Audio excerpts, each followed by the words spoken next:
Hi friends, welcome to Nischala's Kitchen.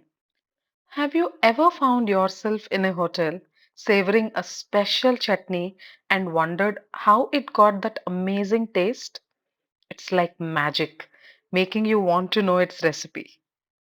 Today I'll share one such recipe with you, which is very famous in South India, especially in Andhra and Telangana. By the look itself, few of you must have guessed it, right? Yes, that is hotel style ginger chutney. Without any delay, let's jump into the procedure. The ingredients are 1 tablespoon urad dal, 1 tablespoon chana dal, 1 tablespoon each of zira and coriander seeds, and half cup ginger, 1 cup jaggery, tamarind about the size of a large lemon, and salt as per the taste. And take 50 grams of dried red chilies and peel and take garlic from one large garlic bulb. That's it. Now let's start the process.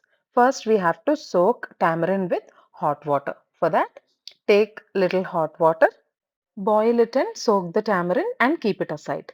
Now, take a pan and add 3 tablespoons of oil. Once the oil is hot, start adding all our dry ingredients. Here, first I am adding chana dal. And this entire process must happen in low flame. So adjust your flame accordingly. Now add urad dal. After adding urad dal, give it a good mix and fry them. Frying these ingredients plays a very major role in the taste of our dish because they have to be fried under sim and in a crunchy way. Okay, after adding urad dal, I have added 1 tablespoon of coriander seeds. Now give it a good mix and fry them thoroughly. After that, I am adding a small piece of asafoetida. This is not in the powdered form, it is a solid one. If you have it, you can add it or else you can use the powdered form also.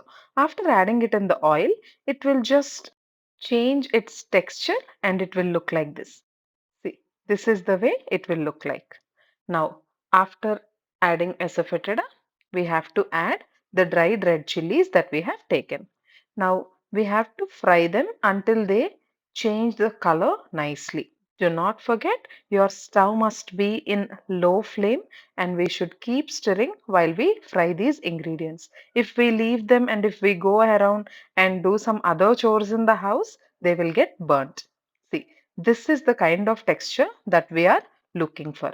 The color of the red chilies have changed and all the dry ingredients that we added have changed their color and they are looking so crispy. Now we have to add the ginger that we have taken. Choose good quality ginger and clean it nicely and chop it in pieces and keep it ready. We have to fry this ginger until the raw texture of the ginger fades away. See, that's it. Now we are almost done. Now turn off the stove and let's bring it to the room temperature by placing it under the fan. Once it's under room temperature, transfer these contents into a mixer jar. And do not forget to clean and dry the mixer jar before adding these ingredients into it. After adding all these fried ingredients, we have to add the tamarind that we have soaked and kept. There is no need to make a juice out of it and add. You can just add it as it is. Now add jaggery into the mixer jar.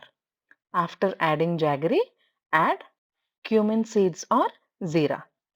We haven't fried these. We have to add just the raw ones. After that, add the garlic pods and then add salt as per the taste. That's it. Now we have added all our ingredients. Now in order to blend it smoothly, add water that has been heated and brought to room temperature before blending it. Make it into a fine paste. Just look at the consistency. This is the texture that we are looking for. Now take this into a bowl and let's give a small tempering. Take tempering pan, add oil, and once the oil is hot, add 2 dry chilies and 1 spoon of mustard seeds. Add few curry leaves and a pinch of asafoetida. That's it. We are done. Pour the tempering into our chutney and give it a good mix. Now, this chutney goes great with all South Indian breakfasts and also it tastes well with curd rice. Do try this recipe and let me know in the comment section how it turned out to be. Thanks for watching Nestila's Kitchen. Bye everyone.